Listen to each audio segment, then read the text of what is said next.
Oke, baik. Selamat malam. Assalamualaikum warahmatullahi wabarakatuh. Jadi, teman-teman sekalian, eh, sebelum saya memulai, perkenalkan, nama saya Safar Ladam. Saya merupakan mahasiswa Teknik Informatika Universitas Haloleo tahun 2024, angkatan 2024. Nah, pada malam hari ini teman-teman, saya di sini akan membahas mengenai materi yang ada di Red Hat. Yang mana materi yang ada di Red Hat ini teman-teman yaitu materi seputar Linux. Bagaimana caranya kita mengoperasikan Linux dan kita bisa praktik langsung di dalam Red Hat. Nah, namun sebelum itu di sini saya bisa mengakses Linux di Red Hat itu karena saya terdaftar sebagai peserta. Jadi bagi teman-teman yang juga ingin mengambil tentang materi ini, alangkah baiknya teman-teman mendaftar dulu dan sudah terdaftar menjadi peserta agar teman-teman itu bisa mengakses materinya. Nah, adapun di sini saya akan menjelaskan mengenai Linux itu sendiri. Bagaimana sih itu Linux? Seperti yang kita tahu kan, Linux itu merupakan sistem operasi. Tapi kalau misalnya nih, kita belum tahu pembahasan yang di Red Hat itu seperti apa itu Linux. Tapi setahu saya, biasanya Linux ini adalah salah satu sistem operasi yang berbeda dengan Windows dan OS karena biasanya dia lebih bebas begitu. Oke. Baik, di sini saya sudah berada di tampilan awal daripada materi Linux yang ada di Red Hat. Nah, jadi di sini teman-teman, kita di bagian pertama itu kita akan berkenalan dengan Linux, dasar-dasar Linux. Di mana di sini dasar-dasar Linux ini merupakan pengantar yang ditujukan bagi pengguna untuk pengembangan dan penyesuaian diri dengan desktop Red Hat, interface Linux, dan antarmuka baris perintah. Nah, di mana tujuan daripada kursus ini atau materi Linux ini yaitu mempersiapkan kandidat untuk adopsi Red Hat Enterprise yang Linux ke-9. Nah, di sini diharapkan hadirin atau kita ya, peserta ini itu adalah perorangan yang baru mengenal Red Hat Enterprise Linux yang berencana mengakses sistem Linux untuk pekerjaan masa depan dan tugas kuliah. Nah, adapun di materi pada pertemuan ini ya materi ini yaitu ada prasyarat, yang mana prasyaratnya itu adalah kita itu sudah terbiasa dengan komponen komputer dasar seperti mouse, keyboard, dan monitor. Nah, ini mungkin untuk bagian pertama dari perkenalan dasar-dasar Linux ya. Kemudian kita beralih ke kursus berikutnya. Nah, di sini ada sedikit gambaran mengenai orientasi lingkungan kelas. Di mana di sini yang pertama itu kita akan kenal namanya Internet dan Facility Network. Nah, kemudian dari internet ini dia akan terhubung dengan classroom konten material, di mana di dalamnya itu berisi konten dan material dalam sebuah classroom ya. Nah, di sini di classroom konten dan material itu satu bagian dengan classroom network.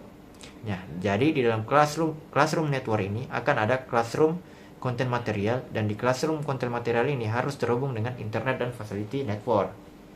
Nah, kemudian di classroom network ini itu dia ada IP-nya juga dengan prefix 24 ya. Kemudian dia terhubung dengan Bastion.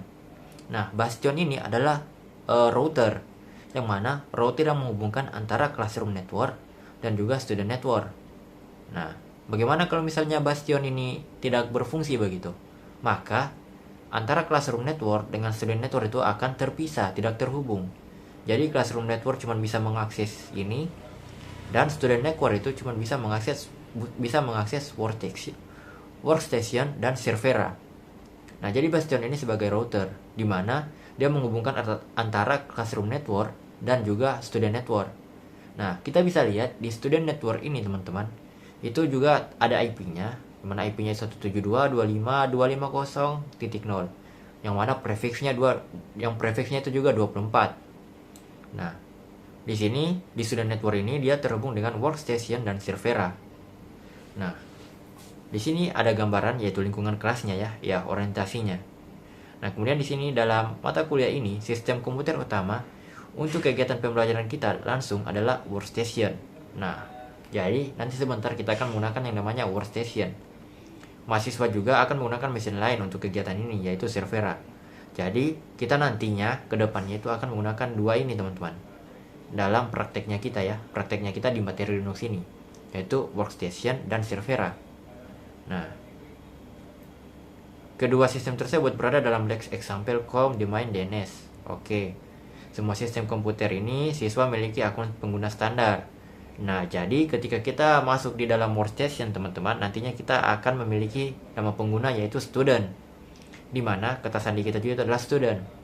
Nah, kata sandi pengguna ini di semua sistem siswa adalah Red Hat. Jadi maksudnya teman-teman, ketika kita masuk di Workstation nanti, itu kita akan memiliki akun standar yaitu student, username-nya student, dan kata sandinya juga student, dimana kata sandinya ini dia itu akan menghubungkan semua siswa. Jadi siswa semua yang terhubung di dalam materi ini itu nanti akan memiliki username-nya itu student. Jadi begitu. Nah, di sini juga ada tabel mesin kelas. Ada yang pertama Bastion Lab Example.com, dimana dia ini perannya sebagai sistem gateway untuk menghubungkan jaringan pribadi siswa ke server kelas. Nah, kemudian ada kelas.contoh.com, yang mana dia ini perannya sebagai server yang menyimpan materi kelas yang dibutuhkan. Kemudian ada workstation.lab.example.com, yang mana dia ini perannya itu sebagai stasiun kerja grafis untuk penggunaan siswa. Kemudian ada juga servera.lab.example.com, yang mana dia ini perannya sebagai server terkelola dalam tanda kutip ini A, maksudnya ya itulah, ada kodenya itu A. Nah, jadi fungsi utama mesin ini itu adalah base station, yang mana dia sebagai router, yang seperti saya bilang tadi kan, dia adalah router antara jaringan yang menghubungkan mesin-mesin siswa dan jaringan kelas. Jika misalnya base station mesin ini mati, maka mesin-mesin siswa lain hanya dapat mengakses sistem yang berada di jaringan siswa masing-masing. Nah, beberapa sistem di ruang kelas menyediakan layanan pendukung, yaitu dua server, yang mana content.example.com dan material.example.com, yang mana itu kalau dilihat yang ini ya, konten dan material, yang mana terdapat di dalam classroom. Nah, kemudian ini itu dua server ini itu merupakan sumber perangkat lunak dan materi laboratorium dalam kegiatan praktikum. Nah, jadi ketika kita praktikum nanti ya menggunakan Linux, Enterprise Linux yang ada di Red Hat ini, itu nantinya tidak jauh-jauh dari dua server ini, yaitu content.example.com dan material.example.com. Nah, informasi tentang cara menggunakan server ini tersedia dalam instruksi untuk kegiatan tersebut. Nah, Workstation, mesin virtual ini menyediakan kegiatan ini, baik mesin classroom dan base station harus selalu berjalan agar lingkungan laboratorium dapat digunakan dengan baik. Jadi saya rasa jelas. Nah, di sini ada catatan. Saat masuk ke server mesin, Anda mungkin melihat pesan tentang aktivasi cockpit console web. Abaikan saja pesan tersebut. Nah, jadi misalnya nih, kedepannya kita menjalankan yang namanya Servera, maka nanti akan muncul tampilan seperti ini. Nah, tampilan yang seperti ini kita abaikan saja. Begitu. Nah, mengendalikan sistem Anda, di sini Anda ditugaskan untuk menggunakan komputer jarak jauh di ruang kelas Red Hat Online Learning, yaitu ROL. Kursus mandiri diakses melalui aplikasi web yang dihosting di ROL-Red-Hat.com. Masuk situs ini dengan kredensial pengguna portal pelanggan Red Hat Anda. Kemudian ini mengontrol mesin lab, mana mesin virtual di lingkungan kelas Anda dikontrol melalui kontrol antarmuka halaman web. Status setiap mesin virtual di kelas ditampilkan pada tab lingkungan lab. Nah, jadi yang ini teman-teman. Nanti itu yang ini. Kita akan pakai yang ada di sini, lingkungan lab. Nah, sebelum itu nantinya kita akan mengaktifkan terlebih dahulu untuk ininya. Nah, jadi workstation itu teman-teman yang dimaksud adalah ini, yang stasiun kerja. Cuman ini dalam terjemahan bahasa Indonesia. Nanti kita akan menggunakan ini. Kemudian juga kita akan menggunakan yang namanya Servera. Tapi kita lihat dulu ke depannya apa yang akan kita pakai terlebih dahulu. Nah, oke, kita kembali ke kursusnya lagi. Nah, di sini dia langsung ke lab environment, lingkungan lab, di mana di sini itu dia klik create untuk membuat mesin virtual mesin membutuhkan classroom lab environment. This may take several minutes to complete on check create environment. Oke, jadi maksudnya di sini kita membuat dulu daripada semua yang masuk di bagian virtual mesin, sehingga nanti akan dibutuhkan yang namanya classroom dan classroom lab environment. Nah, jika kamu menghapus labmu, maka kamu akan menghapus semua daripada virtual machine di dalam classroom kamu dan kehilangan semua progresmu. Jadi, ketika kita sudah mengaktifkannya, tolong jangan di-delete ya teman-teman. Nanti akan terhapus semua progres yang kita telah lakukan di dalam Enterprise Linux yang ada di lingkungan lab ini. Nah, adapun status-status mesin di sini yang dicatat, yaitu status mesin virtual, bangunannya itu dimana mesin virtual sedang dibuat, artinya build ya. Fungsi build itu artinya mesin virtual sedang dibuat. On artinya mesin virtual sedang berjalan dan tersedia. Jika baru saja dimulai, layanannya mungkin masih aktif. Kemudian ada stop ya, ini maksudnya status mesin virtual ya.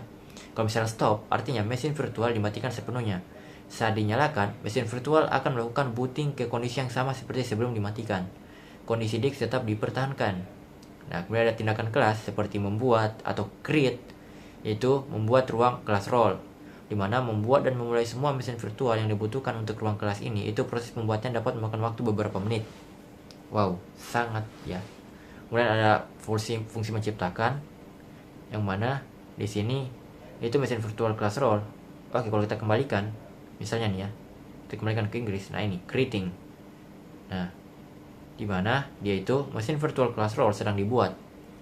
Ya, membuat dan menjalankan semua mesin virtual yang dibutuhkan untuk kelas ini, proses pembuatannya dapat memakan waktu beberapa menit juga. Kemudian di sini ada remove, hapus class role, artinya itu hancurkan semua mesin virtual di kelas. Semua pekerjaan yang tersimpan di disk system tersebut akan hilang. Maka, ketika teman-teman menggunakan fungsi remove atau delete, teman-teman itu harus berhati-hati ya, karena ketika teman-teman melakukan tindakan ini ya, classroom action ini ya, ketika kita melakukan delete atau remove, itu otomatis semua pekerjaan yang tersimpan dan tercatat di sistemnya kita itu bakal hilang teman-teman. Kemudian di sini ada start. Nah, jalankan semua mesin virtual di kelas, kemudian memulai atau starting. Semua mesin virtual di kelas sedang menyala. Kemudian ada stop. Hentikan semua mesin virtual di kelas. Nah, kemudian di sini kita akan mengenal namanya Open Console, di mana dia itu menghubungkan ke konsol sistem mesin virtual di tab browser baru, yang mana Anda dapat masuk langsung ke mesin virtual dan menjalankan perintah jika diperlukan. Biasanya, masuklah ke workstation mesin virtual saja, lalu gunakan SSH untuk terhubung ke mesin virtual lainnya. Kemudian tindakan mulai, yaitu dimana ini adalah Open Action, Action Start ya, Action Shutdown, Action Power Off, Action Reset. Dimana Action Start ini dia itu memulai atau menghidupkan virtual mesin. Kemudian Action Shutdown dia itu mematikan virtual mesin dan preserving disk content, yang mana itu dia mempertahankan isi disk ya. Kemudian tindakan mematikan juga ini Action Power Off, yaitu seluruhnya dia akan matikan paksa mesin virtual ya, sambil tetap mempertahankan isi disk. Tindakan ini setara dengan memutuskan daya dari mesin fisik. Kemudian ada tindakan atur ulang, yaitu Action Reset, dimana dia ini itu matikan paksa mesin virtual dan atur ulang penyimpanan terkait ke kondisi awal. Semua pekerjaan yang tersimpan di disk sistem tersebut akan hilang. Jadi ini dia mirip-mirip dengan tindakan remove atau delete ya teman-teman. Jadi hati-hati dalam penggunaan tindakan action reset ini ya teman-teman. Nah, pada awal latihan, jika diinstruksikan untuk menyetel ulang satu simpul mesin virtual, maka klik tindakan, kemudian setel ulang hanya untuk mesin virtual spesifik berikut tersebut. Pada awal latihan juga diinstruksikan untuk mengatur ulang semua mesin virtual, kemudian klik action reset dan atur ulang pada setiap mesin virtual dalam daftar. Jika Anda ingin mengembalikan lingkungan kelas ke keadaan semula di awal kursus, klik hapus atau delete untuk menghapus seluruh lingkungan kelas. Setelah lab dihapus, nah, klik create untuk menyediakan serangkaian sistem kelas baru. Nah, operator di sini ada peringatan bahwasanya operator hapus itu dia tidak dapat dibatalkan. Jadi, nantinya semua pekerjaan yang telah selesai di lingkungan kelas itu akan hilang. Kalau misalnya kita sudah menjalankan yang namanya operasi hapus atau delete ya. Kemudian timer berhenti otomatis dan hancurkan otomatis. Jadi pendaftaran Red Hat Online Learning ini memberikan Anda alokasi waktu komputer yang tetap untuk membantu menghemat waktu yang dialokasikan. Nah, kelas role menggunakan pengatur waktu yang akan mematikan atau menghapuskan lingkungan kelas ketika pengatur waktu yang sesuai berakhir. Untuk menyesuaikan pengatur waktu, temukan dua tombol plus di bagian bawah halaman manajemen kursus. Klik tombol berhenti otomatis plus untuk menambahkan 1 jam lagi ke pengatur waktu berhenti otomatis. Kemudian klik tombol hapus otomatis plus untuk menambahkan 1 hari lagi ke pengatur waktu hapus otomatis. Berhenti otomatis memiliki batas waktu maksimum 11 jam. Dan hapus otomatis memiliki batas waktu maksimum 14 hari. Pastikan untuk selalu menyetel pengatur waktu saat Anda bekerja. Agar lingkungan Anda tidak mati secara tiba-tiba, berhati-hatilah untuk tidak menyetel pengatur waktu terlalu tinggi yang dapat membuang-buang jatah waktu berlangganan Anda. Nah, di sini, oke, mungkin kita akan melakukan latihan laboratorium. Jadi di sini kita masuk di sini. Nah, karena saya telah membuat, jadi di sini kita ketik awal. Kita akan menjalankan daripada ini. Nah, ini yang dimaksud tadi itu. Nah, ternyata di sini itu ada yang namanya berhenti otomatis, yaitu dalam sejam lagi. Maksudnya teman-teman, di sini itu dia ada setelan ketika kita sudah menjalankan ini ya, maka nanti akan ada waktu ketika dia berhenti secara otomatis, yaitu di setel dalam 1 jam. Nah, hancurkan otomatis ini maksudnya reset. Jadi kita bisa tambah, nah tambah dalam 8 hari. Kemudian kita tambah lagi dalam 9 hari. Kita tambah sampai ke 14 hari, teman-teman. Nah, ke dalam 14 hari karena maksimalnya tadi ketika kita lihat yang di sini, teman-teman, itu ya dalam 14 hari. Seperti itu ya. Nah, di sini kita akan menjalankan skrip latihan Anda sebagai berikut. Ini ketika kita sudah masuk di dalam workstation ya. Tapi sebelum itu kita sambil sembari menunggu ini berjalan, teman-teman. Seperti yang dikatakan tadi bahwa penggunaan daripada lab environment itu di sini itu sedikit memakan waktu, teman-teman. Makanya kita harus sambil menunggu. Ya, di sini dia sedang building artinya dia sedang membangun untuk ini. Kalau kita ke bahasa Inggris kan, itu bastionnya ya. Bastionnya itu adalah routernya tadi yang menghubungkan antara classroom dan student network. Nah, dia sudah aktif. Kemudian classroomnya aktif. Nah, tinggal menunggu servernya selesai. Jadi server, utility, dan workstation ini itu tersimpan di dalam student network. Nah, untuk base station dan classroomnya itu sudah aktif. Sekarang kita sembari menunggu server dan workstationnya. Karena kedepannya kita bakal menggunakan dua ini. Ya. Server dan workstation. Untuk utility, saya belum tahu. Tadi yang sesuai dijelaskan itu kita hanya menggunakan 2 sistem saja, 2 server, yaitu workstation dan server. Oke, ini sudah terbuka. Untuk workstation sudah aktif. Mungkin bisa kita langsung saja pijit 2 kali ya. Oh ya. Nah, di sini dia sedang menjalankan skripnya, teman-teman. Kita enter. Apa yang akan terjadi? Dia sudah masuk di dalam sini. Nah, dia loading. Jadi kita berada di dalam tampilan Enterprise Linux yang ada di sini. Nah, ini adalah tampilan awal yang ditampilkan tadi, yang dikatakan oleh materinya tadi ya, ada di sini itu. Bahwa tampilan awalnya itu nantinya kita akan diberikan yang namanya mana tadi? Nah, ini. Semua siswa arts dan computer system have a standard user akun. Jadi kita memiliki akun standar yang mana nama akun standarnya itu adalah student. Seperti yang kita lihat di sini adalah student user.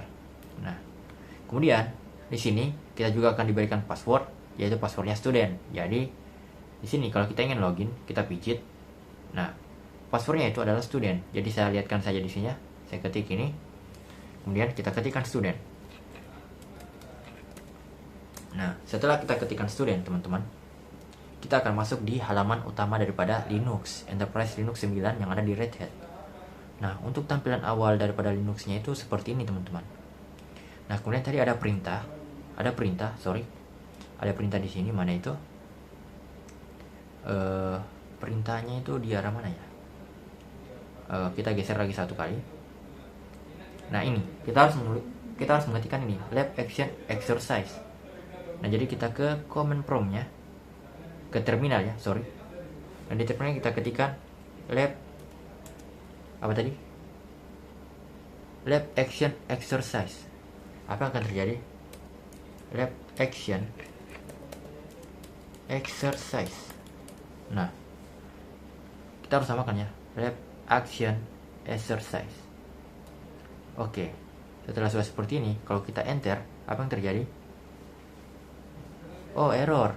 Di sini use 6 lab option command airgas, try lab, help for lab. No much command action. Oh, di sini tidak ditemukan aksi daripada komennya. Nah, the action is of start. Sabar. Kalau kita terjemahkan kembali teman-teman, di sini itu tindakan adalah pilihan start, grade atau finish. Semua latihan pendukung start dan finish. Hanya lab akhir bab dan lab tinjauan komparasi yang mendukung grade. Oh, jadi ini adalah script untuk menjalankan perintah itu ya, tapi kita belum sampai di situ ternyata. Nah, jadi kita kembali lagi ke halaman utamanya ya. Kalau kita kembali, kita tekan ini teman-teman. Nah, ini kayak loading lagi ya. Memang agak loading dia kalau. Nah, kita sudah kembali lagi ke halaman utama daripada Linux-nya. Nah, di sini kita skip lagi. Kita lihat. Oh, di sini ada pengantar daripada Linux ya. Distribusi Linux. Ada latihan terpandu distribusi Linux, kuis pengantar Linux, dan ringkasan. Jadi kita sudah masuk di bab 1 teman-teman ya. Di bab 1 ini itu ada ada target yang kita ingin capai, yaitu dimana kita bisa menjelaskan tujuan Linux dan distribusi Linux. Maksudnya kita bisa memahami apa tujuan Linux dan distribusi Linux begitu. Kemudian ada perbagiannya atau parnya. Di sini ada distribusi Linux yang mana dilengkapi dengan latihan terpandu.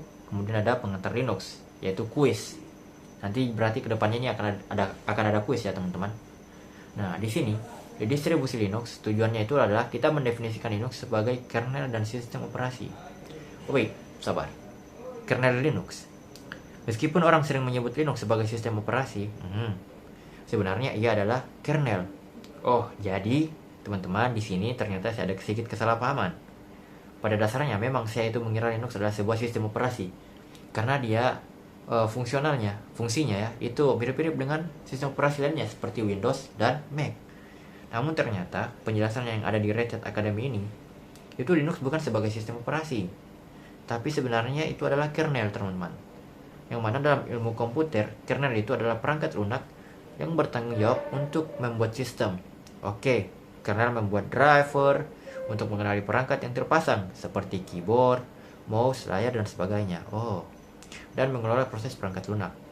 Linux awalnya didirikan oleh Linus Torvalds pada tahun 1991. Sudah cukup lama ya teman-teman. Sekitar abad ke-19. Oke. Saat itu ia adalah seorang mahasiswa ilmu komputer di Finlandia. Nah, Torvalds membuat kernel tersedia untuk semua orang dengan menggunakan lisensi publik umum GNU. Oke, GPL untuk melisensikan kode. Model lisensi ini memastikan bahwa kode berlisensi dapat digunakan untuk tujuan apapun. Oke. Selama perubahan publik dikontribusikan kembali ke proyek. Setelah Torvalds mengumumkan proyek tersebut kepada pengembang lain di internet, para programmer dari seluruh dunia menyumbangkan kode ke kernel Linux. Wow.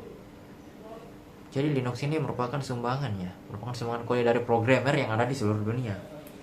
Ngeri juga nih sejarahnya. Asik.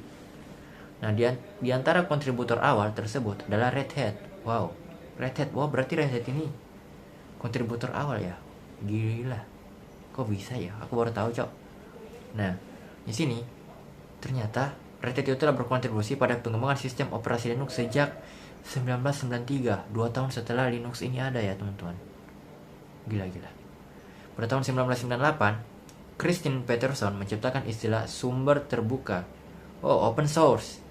Untuk apa ini? Mendeskripsikan kode yang dibuat secara kolaboratif dan dibagikan secara bebas. Ternyata 1998 itu sifat daripada Linux ini sudah berubah menjadi open source ya, teman-teman. Nah, Linux mendapatkan popularitas di kalangan pengembang karena semua kodenya tersedia, semua kodenya open source untuk dipelajari, dimodifikasi, dan dibagikan. Linux diadopsi oleh administrator sistem di seluruh dunia. Kernel Linux yang dikombinasikan dengan aplikasi yang ditulis oleh proyek GNU, not Unix atau GNU, mirip dengan sistem operasi server Unix yang ada, tetapi berjalan pada perangkat keras komoditas. Saat ini Linux tersedia bagi siapapun yang ingin menjalankannya, dan bagi pengembang manapun yang ingin membangunnya. Linux umumnya digunakan di server cloud, desktop, dan laptop, serta perangkat konsumen seperti Android, Chromebook, dan Steam Deck. Wow. Jadi ternyata Red Hat ini adalah salah satu penyumbang kode ya untuk mendirikan Linux ini. Saya baru tahu loh. Nah, tujuan kernel, ketika Anda menyalakan komputer, sebuah chip pada motherboard yang dimuat dengan firmware mencari hard driver yang berisi aplikasi yang disebut pemuat boot ya. Oke, bootloader adalah perangkat lunak yang memuat kode sistem operasi ke dalam memori untuk dieksekusi. Setelah komputer menemukan bootloader itu mengambil alih proses boot dan menemukan kernel. Kernel dimuat di dalam memori, memeriksa perangkat keras, dan memuat driver yang sesuai untuk perangkat keras komputer yang terdeteksi. Ini sejarahnya asik juga teman-teman kalau kita baca. Nah, kemudian Service Manager diluncurkan dan menyediakan jaringan, grafik, suara, layar, login, dan sebagainya. Berarti ternyata Linux ini itu dasarnya sebenarnya bukan sistem operasi, merupakan sebuah kernel, yang mana kernel ini itu memuat memori, dimuat di dalam memori, memeriksa perangkat keras, dan memuat driver yang sesuai untuk perangkat keras komputer yang terdeteksi. Service Manager-nya juga diluncurkan dan menyediakan jaringan, grafik, suara, layar login, dan sebagainya. Wow, baru tahu saya loh. Nah, setelah proses booting selesai, kernel akan tetap berjalan di latar belakang atau belakang layar. Tetapi, Anda akan diminta masuk agar dapat membuka antarmuka ke aplikasi di komputer. Di Linux, Anda memiliki akses kedua antarmuka. Antarmuka pengguna grafis atau GUI adalah antarmuka tunjuk dan klik di mana data direpresentasikan oleh ikon dan tampilan visual. Shell, terkadang juga disebut terminal atau konsol, adalah perintah teks saja yang memungkinkan Anda mengetik dan menjalankan perintah. Ya. Ini masih banyak lagi sejarahnya. Saya ingin baca juga ini. Banyak pengguna Linux sering menggunakan kedua antarmuka tersebut. GUI menyediakan konvensi umum desktop seperti ikon untuk berkas dan folder, menu dan sebagainya. Oke. Sales efisien dapat diprogram dan dia lebih cepat daripada menggunakan GUI melalui jaringan. Kursus ini akan mengajarkan keduanya. Oke, ini asik sekali teman-teman. Jadi kedepannya kita bakal mengetahui tentang cara kerja GUI dan sales efisien ya. Dan sales. Nah, tinjauan umum distribusi Linux. Individu dan perusahaan membangun Linux dari komponen-komponennya dan kemudian mendistribusikannya secara daring agar dapat digunakan oleh orang lain. Oke. Ketika Anda mengunduh Linux sebagai sistem operasi, Anda mengunduh distribusi dari Linux. Ya, saya setuju. Saya juga pernah menginstal Linux. Sebuah distribusi sering disebut distribusi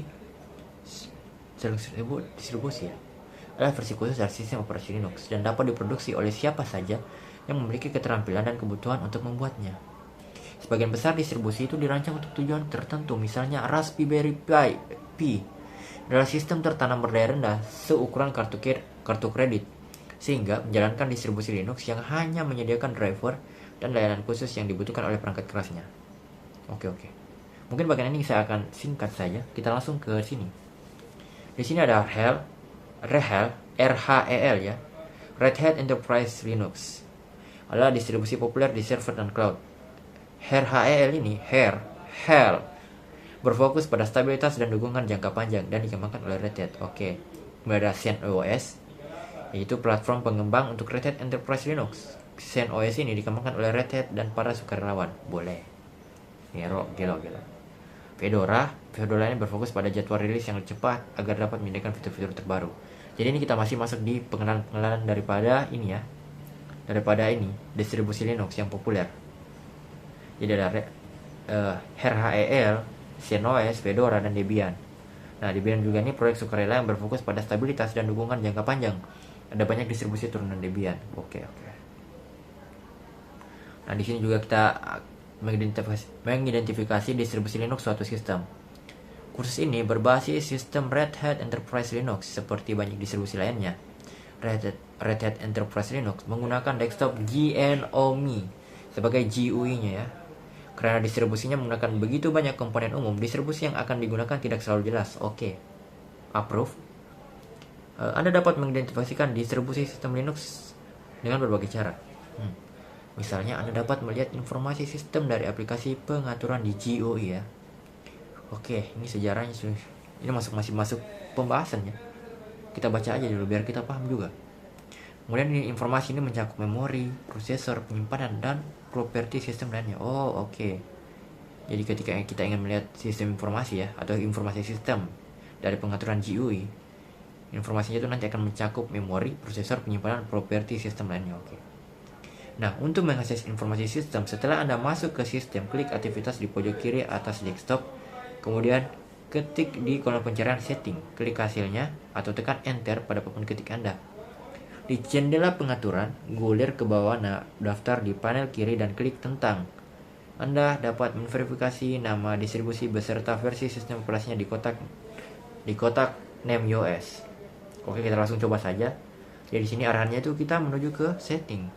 Di sini kita ketikkan setting. Apa yang muncul? Oh, ini setting. Nah, setelah kita pijit, kita disuruh mencari tentangnya. Artinya di sini about. Sabar, kita cari dulu about. Ini ada memorinya nih, kelihatan. Nah, hardware model itu Red Hat OpenStack Computer, memorinya 5,5 GB, prosesornya itu Intel Xeon Air Gold 6248 CPU, 2,50 GHz kali 4. Grafiknya itu menggunakan Ilum Pipe, yaitu tipenya LLVM, versi 14.0.6 dengan kecepatan 256 bits. Wow. Disk kapasitinya itu sekitaran 10,7 GB. Oke. Boleh juga nih. Ya, ini kelihatan juga. OS name-nya itu Red Hat Enterprise Linux 9.1 Pro. OS tipe-nya itu menggunakan 64 bit. GNOME-nya ini versionnya itu 40.4.0. Kemudian windowing system-nya itu versi X11. Virtualisasinya itu versinya KFM. Kemudian software update-nya ini apa ini? Kalau kita tekan. Oh, up to date. Oke. Last check 11 menit ago. Jadi kita kembali ke sini. Kita tekan ini, teman-teman. Nah, tadi kita mencari yang namanya tentang ya. About. Berarti ini. Oh, ini kita sudah tekan about. Oh, ini sudah about, teman-teman.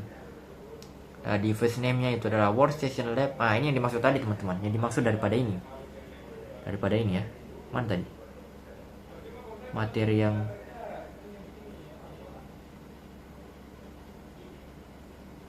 Workstation Example Lab. Itu teman dibahas tadi. Nah, ini yang dimaksud itu, teman-teman. Yang mana? Ini. Kalau kita lihat, itu versinya adalah Workstation device name ya. Device-nya.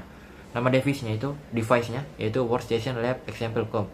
Jadi kita lihat di sini itu dimana dia ini adalah stasiun kerja grafis untuk penggunaan siswa. Jadi inilah yang membuat kita sehingga kita bisa masuk di dalam Red Hat Enterprise Linux ini, teman-teman. Oke, mungkin untuk pembahasan saya sampai di sini dulu, teman-teman. Saya harap kedepannya kita bisa melanjutkan lagi pembahasan kita. Jadi tunggu saja konten saya selanjutnya. Karena untuk pertemuan kali ini saya cukupkan sampai di sini dulu. Seputar mengenai materi yang ada di Red Hat ini, teman-teman ya. Dimana ya bisa kita lihat jelas di sini penggunaan Linux itu ternyata kita bisa tahu bahwa sejarah Linux itu luar biasa sangat, yang mana Linux ini didirikan pada tahun 1991. Kemudian ternyata Linux ini awalnya itu bukan sistem operasi tapi sebuah kernel. Itu sangat plot twist ya. Ini mungkin bisa menjadi platform yang penting buat kita ketika kita ingin mengulik yang namanya Linux ya.